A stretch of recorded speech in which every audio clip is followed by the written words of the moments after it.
Hi folks, welcome to the Financial Argument. With the alarming onset of food shortages and the global food crisis rapidly accelerating towards us, discussing the inevitable crash of the markets and other economic problems is secondary to me right now. The good news is that some people are aware of what's going on and what a disaster is in store for humanity. However, we are a minority. Those who are prepared will undoubtedly survive with the least amount of damage and will be the least likely to be persuaded to accept the redesigned society they have in store for us. It's now common to come across people sharing photos and videos of empty shelves in their local grocery stores across social media. I'm sure you've seen some of these posts. On the other hand, some of you may not have come across empty shelves in your area despite the price increases. I've stated before, the first signs of food shortage will not necessarily be the empty shelves. As I mentioned in my previous video, the reduced production or entire shutdowns of fertilizer factories across the globe, one after another, demonstrates that their plan is working in a systematic way. Although your shelves may be fully stocked now, this will not continue. Seeing empty shelves only shows you the result of one segment of their plan in regards to vegetables, carbohydrates, and other products made from agricultural products, which are humanity's primary food sources. However, they also have a design for our other sources of food, namely meat, seafood, eggs, and milk, our primary protein sources. Today, I'm going to discuss the meat and egg shortage warnings from supermarkets and the strange increases in the rates of animal diseases in recent weeks. I'll also delve into their plans for us to transition to lab-made meat, milk, and fish. Before I get more into depth, let me explain something. If you've been following this channel for a while, you've noticed the likes I put in the comments.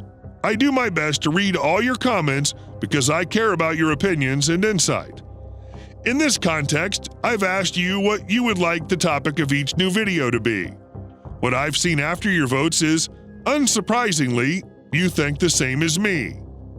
Seeing as how their primary agenda for 2022 is the global food crisis, you'll see a lot of content about this, although I'll discuss other topics from time to time.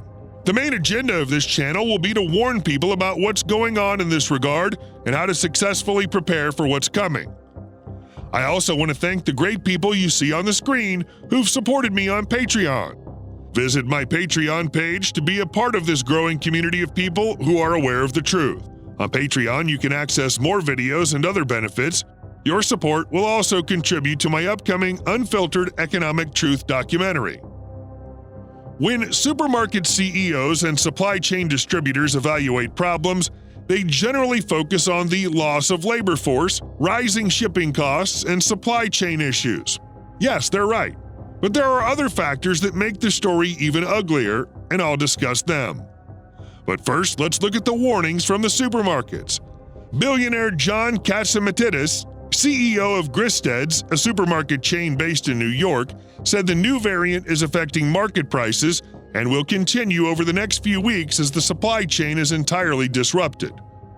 When someone calls in sick or tests positive, it affects the entire system across different levels of the supply chain. Ultimately, it could have an effect on meat and egg prices. Labor shortages and the rising costs of oil are substantially affecting the situation. The LA Times reported that grocery distributor Spartan Nash, based in Michigan, has been greatly affected with the newest variant, with 3 times the rate of employees coming down with cases. The labor shortages affect not only grocery stores, but manufacturers as well. So grocery stores are not able to keep their usual inventory of some items. I won't share with you all the reports of labor shortages across the board, even in regards to food inspection, but what I find interesting is there's a general consensus in these reports that the newest variant is having a greater impact than the last one. There are new developments that are further complicating the situation. One of these is the animal diseases spreading all over the world, which will directly affect meat and egg shortages. The first cases of the reemergence of the avian flu we heard of were in Israel, and now we see that it's spread to farms all over Europe, East Asia, and the United States as well. One report that caught my attention was the first case in the U.S. since 2016. This situation is very serious because the numbers are at record levels for seasonal bird flu, according to officials. According to a spokesperson for Germany's Federal Research Institute for Animal Health, the Friedrich Loeffler Institute, Europe is experiencing the greatest avian flu epidemic it's ever seen. Between October and December 29th of last year, they received 534 reports of outbreaks in wild poultry and 675 in wild birds. And it's not just birds, but other mammals like foxes and seals. Belgium initiated a mandate requiring owners to keep birds in enclosed spaces in November. Avian bird flu cases in Israel, particularly the H5N1 strain, which were detected in the northern and southern regions of the country in November last year, have been increasing since December 2021. In a statement made by the Ministry of Agriculture and Rural Development, it was reported that bird flu was detected in approximately 18,700 chickens on a farm in the town of Benyamina Giva'ata near the coastal city of Hadara. Israel has culled over 500,000 hens and is expecting a shortage of 14 million eggs. Bird flu is most common in the United Kingdom after Israel, and farms are in great danger. Avian influenza was found at one of Corbett Farm sites in Shabden in the beginning of December.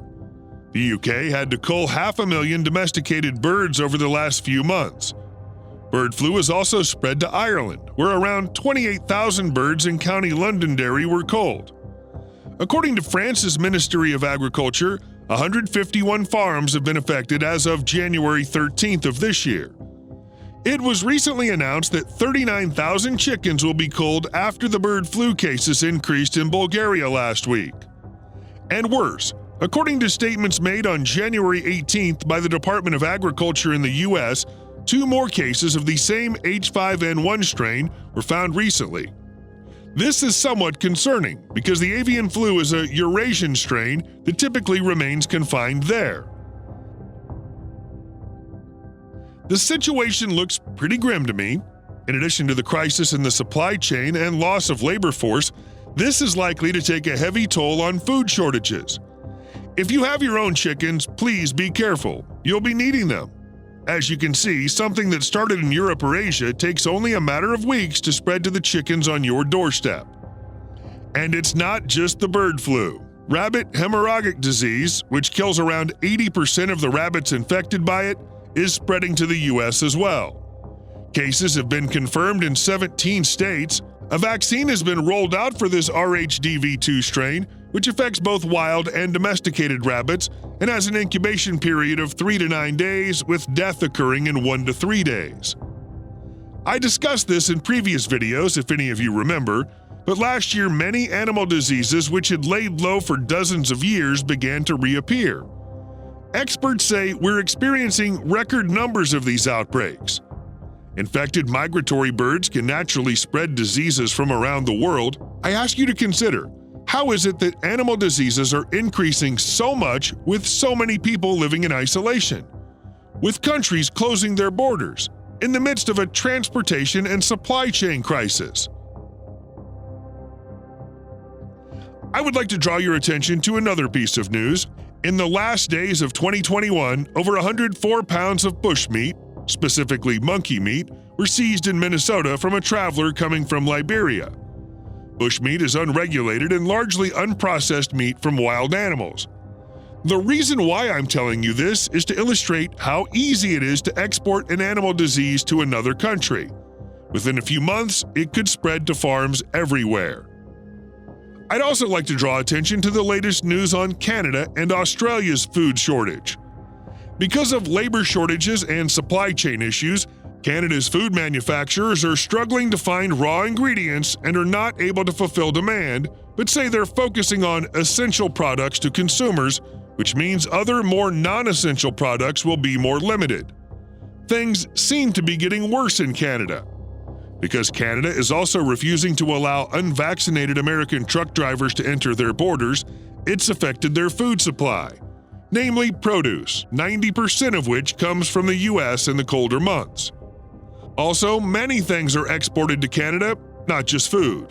And a new burden added to the supply chain has the potential to worsen the situation. Now let's look at Australia.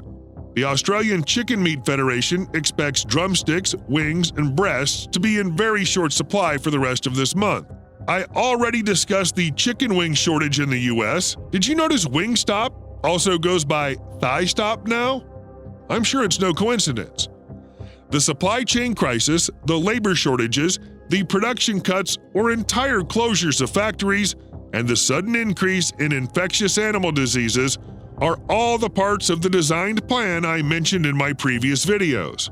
We're already seeing how complicated the situation is becoming, and the winter season will make things even more difficult. The coming storms will leave a large number of market shelves empty. It's very clear we'll experience extreme shortages of meat and eggs soon. It's not just a prediction, but experts around the world are confirming this. It won't stop at this. The problems will trickle down to other products in the coming months. Well, what do you think? Do you see all this as a coincidence or an attack by someone who wants to control our food sources? Once staple agricultural products are affected, the next logical step would be meat and poultry, don't you think? In the face of a shortage of protein sources or extremely high prices, people may be forced to accept lab-made meat that they would not normally prefer. And if it only costs a few dollars, many people will settle for it rather than starve. This will not be limited to just meat. What I'm describing is not from a sci-fi movie, it's happening right now, and many of you see it. After some years, the dairy industry will be a thing of the past. Lab-made milk and plant-based milks will replace animal milk. The world's fish will be produced in factories.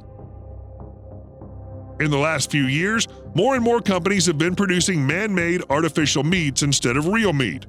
They get billions of dollars in funds. When this plan is no longer a matter of choice and becomes a necessity, all stages of the control plan are completed. It's like someone's trying to play God. In a world where all food sources are controlled by factories that need little to no manpower, they'll create a new order where they can control people with starvation. No one wants to hear the truth, but it's necessary. So as I always say, be prepared. God bless you all.